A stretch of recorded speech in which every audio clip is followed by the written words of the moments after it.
성도 여러분, 안녕하십니까? 다시 뵙게 되어 반갑습니다. 이번 주는 제12과 한 알의 밀처럼 죽음입니다. 영구보미의 말씀들을 매일 묵상해 보시기 바랍니다. 기억절 요한복음 12장 24절을 함께 읽겠습니다. 시작. 내가 진실로 진실로 너희에게 이르노니 한 알의 밀이 땅에 떨어져 죽지 아니하면 한 알 그대로 있고 죽으면 많은 열매를 맺느니라. 요한복음 12장 24절 말씀. 핵심 질문은 예수님처럼 하나님의 최선의 뜻에 복종하려면입니다. 핵심 단어는 죽음을 이긴 죽음으로 정해봤습니다. 이번 주 교과는 두 가지를 강조합니다. 첫째, 죄에 대하여 죽는 것은 성령께서 내 속에 거하실 수 있도록 합니다. 그분께서 친히 우리 성품을 예수 그리스도의 형상으로 변화시키시며 하나님께 헌신적인 봉사와 순종의 삶을 살 수 있도록 능력을 주십니다. 둘째, 우리가 죄에 대하여 죽지 않으면 우리의 이기심과 자기 숭배로 사실상 죽음에 이르는 죄된 생애를 계속하게 될 것입니다. 매일의 제목들을 살펴보면 일요일부터 화요일까지는 예수님의 모본을 따르는 방법을 소개하고 있고 수요일과 목요일은 따르지 말아야 할 것들을 열거하며 우리 자신을 점검하도록 요청하고 있습니다. 죽음은 모든 종교가 깊은 관심을 가지는 주제입니다. 성경을 따르는 기독교 신앙에서 죽음은 두 가지를 내포합니다.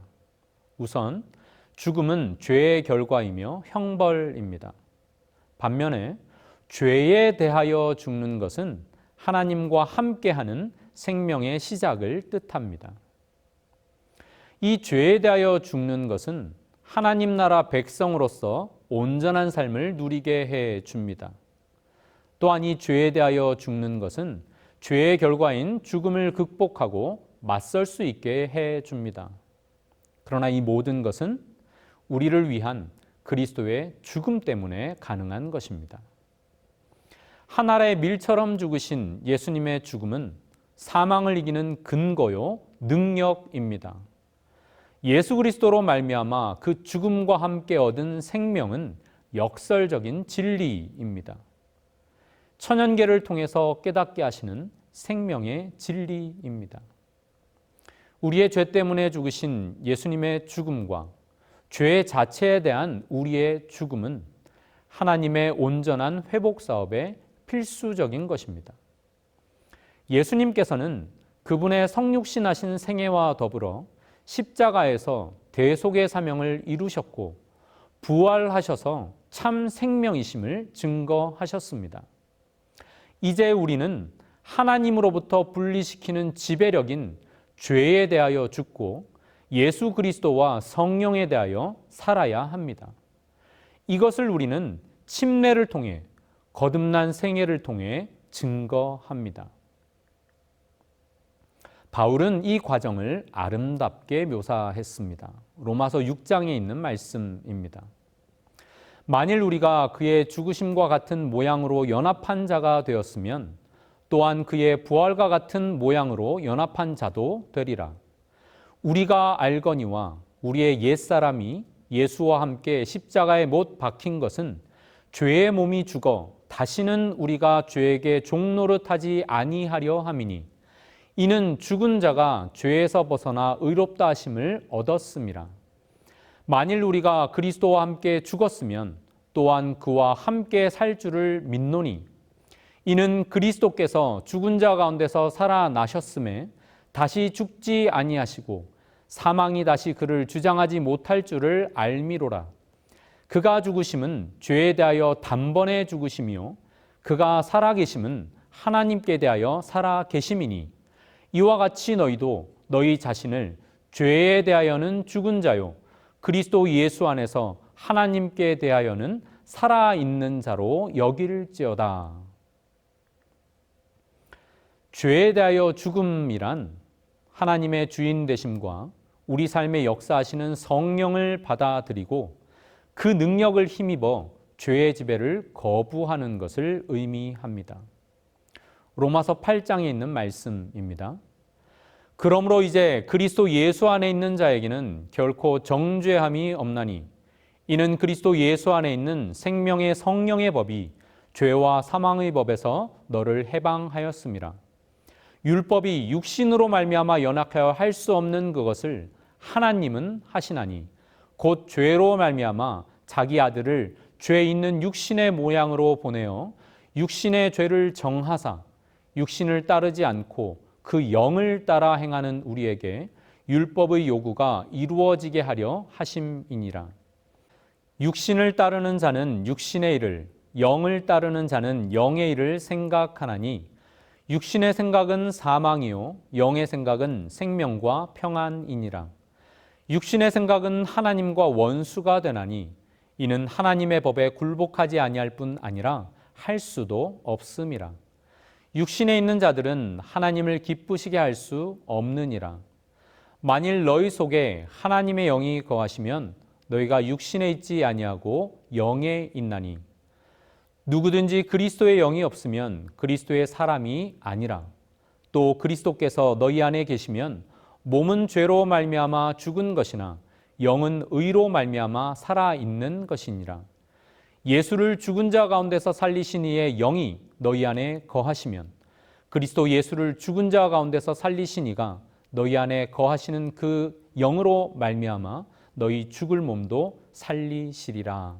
아멘. 첫째 날은 섬김을 위한 복종입니다. 우리는 자기 권리를 주장하지 못하면 바보 취급을 받는 세상에 삽니다. 인간 세상에는 기본권이라는 것이 있습니다. 이 당연한 권리를 주장하는 것은 좋고 마땅한 것이기도 하지만 때로는 예수님처럼 하나님의 나라를 위해 영원한 것을 위해 그 권리를 포기하는 것이 하나님의 뜻일 때도 있습니다. 그 포기의 과정은 결코 쉽지 않습니다. 힘들고 불편합니다. 어쩌면 가장 큰 시련입니다. 빌립보서 2장 5절로 8절에서 바울은 예수님께서 하나님의 최선의 뜻에 복종하시려고 취하신 세 단계를 묘사합니다. 이에 앞서 그리스도 예수의 마음을 품어야 한다고 강조하고 있습니다. 섬김을 위한 복종 첫 번째는 예수님께서 우리를 구원하는 자리에 서시려고 하늘 아버지와 동등됨을 포기하시고 유한한 인간의 모습으로 이 땅에 오신 것입니다. 섬김을 위한 복종 두 번째는 예수님께서 위대하고 영화로운 모습이 아니라 다른 인간들을 위하는 종의 모습으로 오신 것입니다.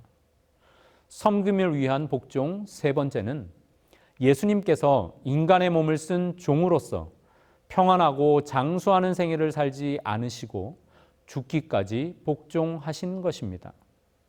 그것도 고상하고 영예로운 죽음이 아니라 저주의 상징 십자가에서 죽기까지 복종하신 것입니다. 그리고 이어지는 9절 말씀. 이러므로 하나님이 그를 지극히 높여 모든 이름 위에 뛰어난 이름을 주셨습니다. 그리스도 예수를 높이신 분은 하나님이십니다.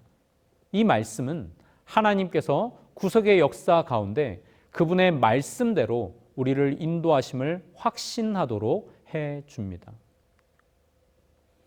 마태복음 15장 25절 말씀.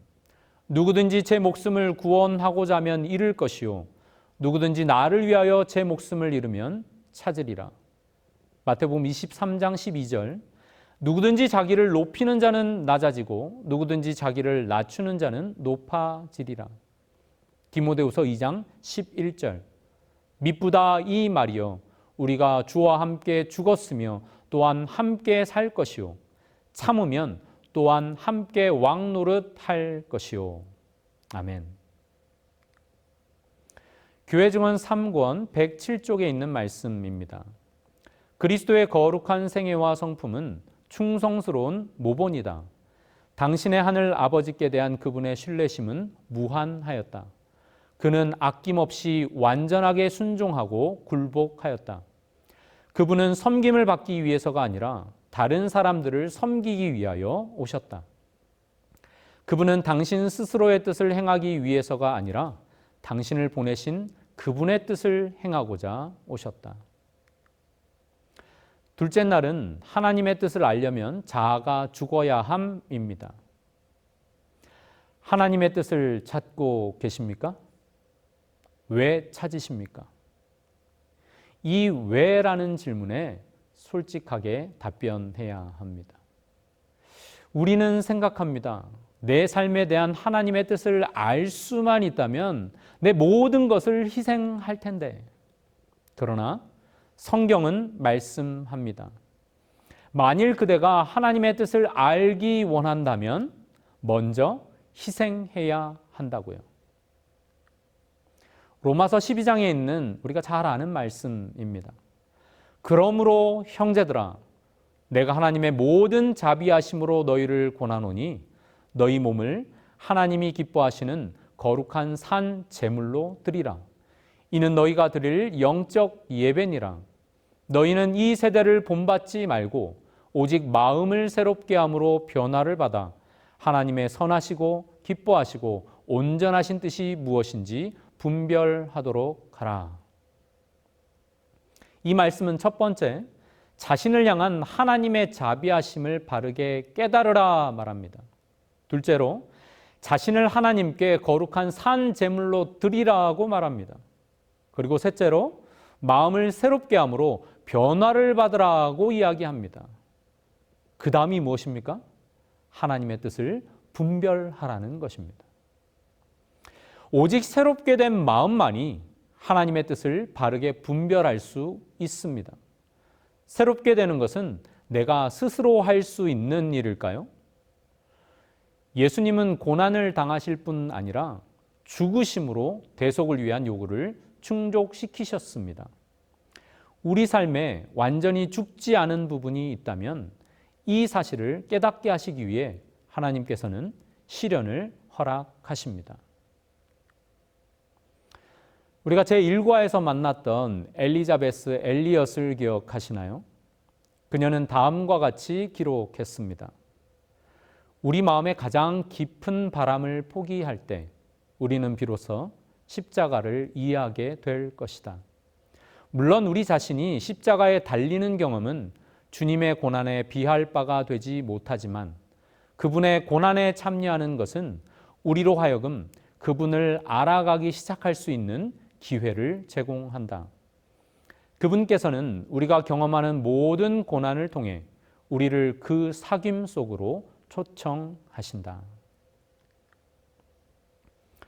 저에게 말씀하시는 하나님의 음성에 민감하게 반응하고 싶습니다. 저의 마음을 어지럽히는 수많은 세상적인 관심과 우선순위들을 하나님의 도우심으로 내려놓기 원합니다. 지금 이 순간 저의 마음에 성령으로 역사하여 주시옵소서. 아멘. 셋째 날은 듣고자 하는 마음입니다. 사무엘상 3장 10절 말씀입니다. 여호와께서 임하여 서서 전과 같이 사무엘아 사무엘아 부르시는지라. 사무엘이 이르되 말씀하옵소서 주의 종이 듣겠나이다 하니. 여러분은 이 성경절이 어떤 문맥 가운데 있는지 익숙하게 아실 것이라 생각됩니다. 성령께서는 세미한 음성으로 우리에게 말씀하십니다. 그러므로 우리는 사무엘처럼 열린 마음으로 하나님을 경외하는 마음으로 그분의 음성을 들으려고 하는 자세를 가져야 합니다. 성경은 말씀하시는 하나님과 그 말씀을 듣거나 혹 듣지 않는 피조물들에 대한 기록이라 할 수 있습니다. 특히 사무엘상에서는 여호와의 말씀을 잘 들은 한 소년과 그렇지 못했던 두 악한 아들, 그리고 나이 많은 아버지의 이야기가 나옵니다. 누구 이야기일까요? 네, 사무엘과 또 이에 대조되는 엘리 제사장의 두 아들, 그리고 엘리 제사장 이야기입니다. 먼저 엘리의 두 아들에 대한 기록들입니다. 사무엘상 2장 12절부터 있는 말씀. 엘리의 아들들은 행실이 나빠 여호와를 알지 못하더라. 그들이 여호와의 제사를 멸시함이었더라. 그들이 자기 아버지의 말을 듣지 아니하였으니 너의 두 아들 홈니와 비느하스가 한 날에 죽으리니 그 둘이 당할 그 일이 너에게 표징이 되리라. 참 안타까운 표현들입니다. 다음은 엘리 제사장에 대한 기록입니다. 사무엘상 3장입니다. 엘리의 눈이 점점 어두워가서 잘 보지 못하는 그때에 내가 그의 집을 영원토록 심판하겠다고 그에게 말한 것은 그가 아는 죄악 때문이니 이는 그가 자기의 아들들이 저주를 자청하되 금하지 아니하였음이니라. 그러므로 내가 엘리의 집에 대하여 맹세하기를 엘리 집의 죄악은 제물로나 예물로나 영원히 속죄함을 받지 못하리라 하였노라 하셨더라. 이와는 대조적인 사무엘에 대한 기록입니다. 사무엘상 2장과 3장에 있는 구절들입니다. 사무엘은 어렸을 때에 세마포 에봇을 입고 여호와 앞에서 섬겼더라. 아이 사무엘은 여호와 앞에서 자라니라. 아이 사무엘이 점점 자라매 여호와와 사람들에게 은총을 더욱 받더라. 하나님의 등불은 아직 꺼지지 아니하였으며 사무엘은 하나님의 궤에 있는 여호와의 전 안에 누웠더니 여호와께서 사무엘을 부르시는지라. 사무엘이 자라매 여호와께서 그와 함께 계셔서 그의 말이 하나도 땅에 떨어지지 않게 하시니.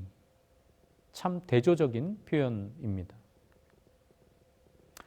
설교자 찰스 스탠리는 하나님의 음성을 열린 마음으로 받아들이는 것의 중요성에 대해서 이렇게 말했습니다. 성령께서는 그저 정보를 전달하기 위한 목적만으로 말씀하시는 것이 아니다. 그분은 반응을 기대하며 말씀하신다. 그리고 그분은 우리의 주의를 빼앗아가는 큰 방해물들이 우리의 생각 속에 있을 때는 그와 반대되는 바른 것을 제시하는 것이 오히려 시간 낭비임을 아신다. 이러한 경우에 그분께서는 자주 침묵하신다. 그분께서는 우리가 충분히 중립적이 되어 그분의 음성을 들을 뿐만 아니라 마침내 순종할 수 있게 되기를 기다리신다. 여기서 우리가 충분히 중립적이 되어라는 말은 어떤 의미일까요? 우리 마음에 해독이 필요하다는 말이 아닐까 생각을 해보았습니다. 우리 교과 169쪽에서는 좀 더 분명하게 설명합니다. 우리의 마음이 하나님의 뜻과 반대되는 수많은 욕구들로 가득 차 있을 때 하나님의 음성을 듣는 것은 매우 어렵습니다. 하나님의 음성을 듣는 일은 우리의 마음을 비우고 하나님께서 역사하실 수 있는 공간을 마련해 드리는 데서부터 시작됨을 기억해야 합니다. 비록 힘든 일이지만 간절히 구하며 성령님의 역사하심에 우리의 삶을 맡긴다면 하나님께서 이루어 주실 것입니다. 아멘. 넷째 날은 자신을 의지함입니다. 사무엘상 13장은 자기를 부인하던 사울이 자신만을 의지하는 불순종의 사람으로 변해가는 모습을 기록하고 있습니다. 사울이 왕이 된 지 2년쯤 되었을 때의 일입니다. 요나단이 블레셋의 수비대를 공격한 것을 빌미로 전쟁을 벌이게 되었습니다. 백성들은 길갈로 모였는데 블레셋 군대의 전력을 보니 강하고 그 수가 해변의 모래와 같았습니다. 이스라엘 백성들이 두려워 떨고 숨어 있는데 오겠다던 사무엘은 이레 동안이나 아무 소식도 없습니다. 백성이 자신에게서 흩어지는 걸 보자 사울은 조바심이 났습니다. 언제나 하나님의 뜻을 묻고 전쟁에 임해야 했는데 제사를 드릴 사무엘이 없으니 자신이 직접 번제를 드립니다. 그런데 번제 드리기를 마치자 사무엘이 도착했습니다. 왕이 왜 이렇게 했냐고 물으니 사정을 다 설명하면서 내가 여호와께 은혜를 간구하지 못하였다 하고 부득이하여 번제를 드렸다고 사울은 말합니다.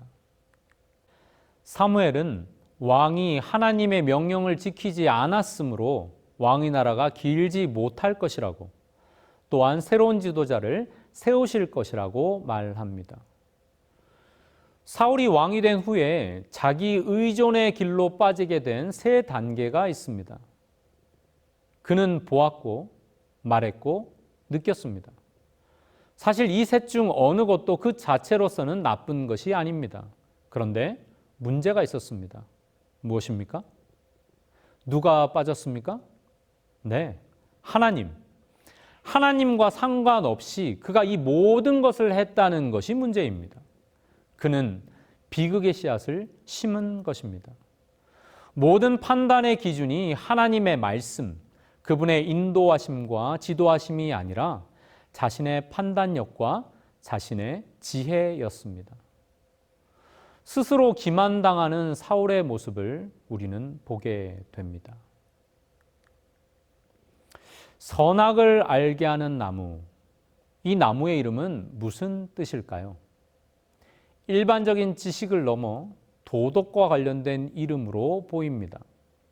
신명기 1장 39절을 비롯한 여러 성경절들을 찾아보면 선악을 안다는 것은 성인이 되어서 자율적이거나 도덕적 재판관이 되는 것을 뜻합니다. 그렇다면 이 나무를 둘러싼 쟁점은 무엇일까요? 그 쟁점은 누가 재판관인가, 무엇이 도덕의 근원과 기준인가입니다. 말하자면 누가 하나님의 자리를 대신할 것인가입니다. 곧이어 살펴보겠지만 오늘날 하나님의 자리를 대체하려고 부질없는 노력을 아끼지 않는 이들을 우리는 목도하고 있지 않습니까? 지난기 창세기 교과에서는 이렇게 적고 있습니다.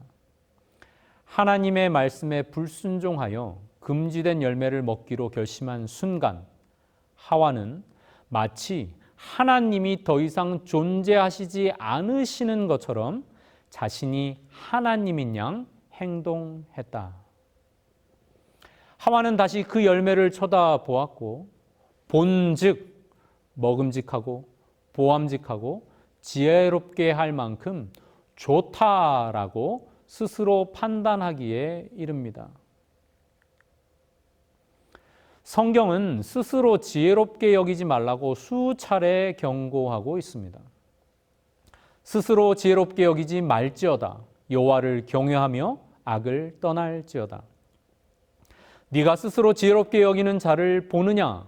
그보다 미련한 자에게 오히려 희망이 있느니라. 스스로 지혜롭다 하며 스스로 명철하다 하는 자들은 화 있을진저. 높은 데에 마음을 두지 말고 도리어 낮은 데에 처하며 스스로 지혜 있는 채 하지 말라. 교회증언 5권 555쪽에 있는 말씀입니다. 만일 우리가 오로지 헌신적이요 영적인 마음을 가지고 자기 자신들을 의지하기보다는 하나님을 의지할 것 같으면 우리가 지금껏 목격한 것보다 훨씬 더 큰 번영이 있게 될 것이다.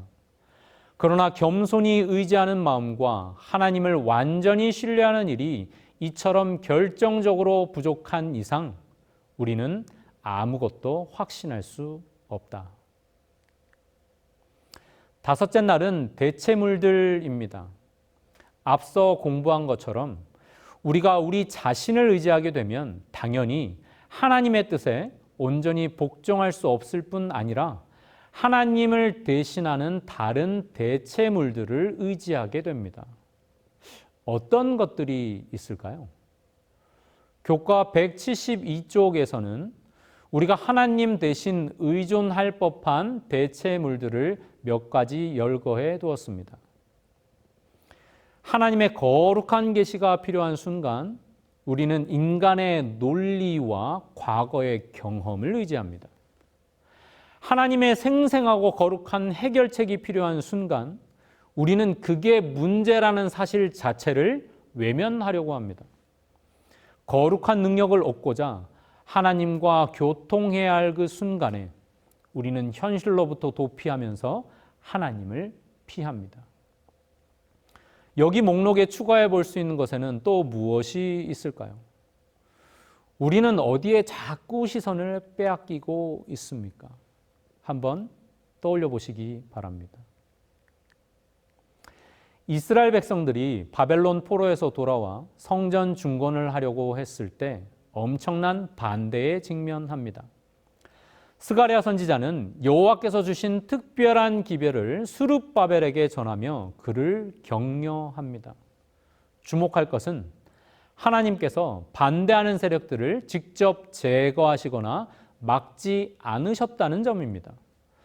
또한 스룹바벨이 겪고 있는 문제들을 완전히 막아주지도 않으셨습니다. 하나님께서는 그것을 오히려 연단의 기회로 삼으시고 그분을 의지하도록 가르치십니다. 스가랴 4장 6절 후반부를 소리를 맞춰서 함께 읽어보시겠습니다. 시작. 만군의 여호와께서 말씀하시되 이는 힘으로 되지 아니하며 능력으로 되지 아니하고 오직 나의 영으로 되느니라. 아멘.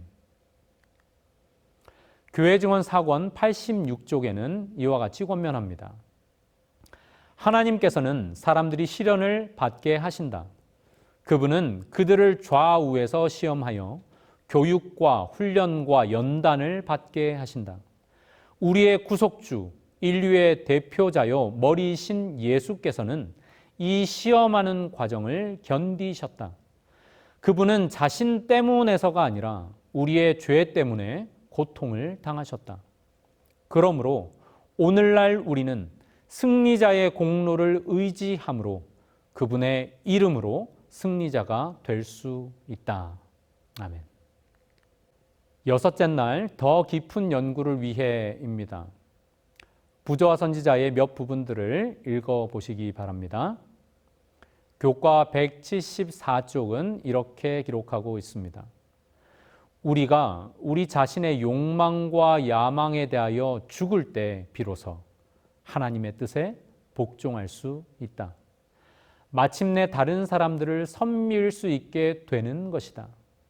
하나님의 뜻에 굴복하는 것이 그리스도를 닮는 삶의 핵심이기 때문에 하나님께서는 우리에게 그분을 의지하는 법을 가르치시기 위해 시련을 허락하신다. 이제 나눔의 질문들입니다. 어떻게 행동해야 한다는 것을 알면서도 하기 힘든 일에는 어떤 것들이 있으십니까? 예수님께서 우리를 구원하시기 위해 포기하신 것은 무엇일까요? 하나님의 뜻을 분별하기 위해 우리에게 필요한 경험은 무엇입니까? 하나님의 음성을 듣는 자와 그렇지 못한 자 사이에는 어떤 차이점이 있습니까? 사울 왕의 어떤 행위가 그를 몰락의 길로 이끌었습니까? 스가랴 4장 6절의 말씀을 통해 하나님께서 주시고자 하는 기별은 무엇입니까? 마지막으로 나는 죽고 내 안에 예수님이 사시도록 하기 위해 그대가 포기해야 하는 것들에는 무엇이 있을까요? 결론입니다. 나는 죽고 예수님이 사셔야 함을 알면서도 그렇게 사는 것이 쉽지 않습니다. 그런 우리에게 하늘 보좌를 버리고 이 땅에 오셔서 모든 것을 내어주신 예수님의 모습은 완벽한 모본이 됩니다.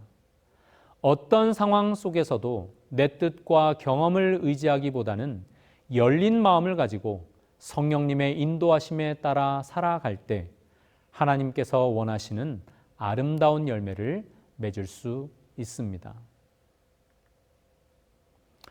죽음을 이긴 죽음으로 우리에게 주신 영원한 생명에 감사하며 우리도 누군가를 위한 한 알의 밀처럼 죽고 또 살 수 있기를 기도합니다.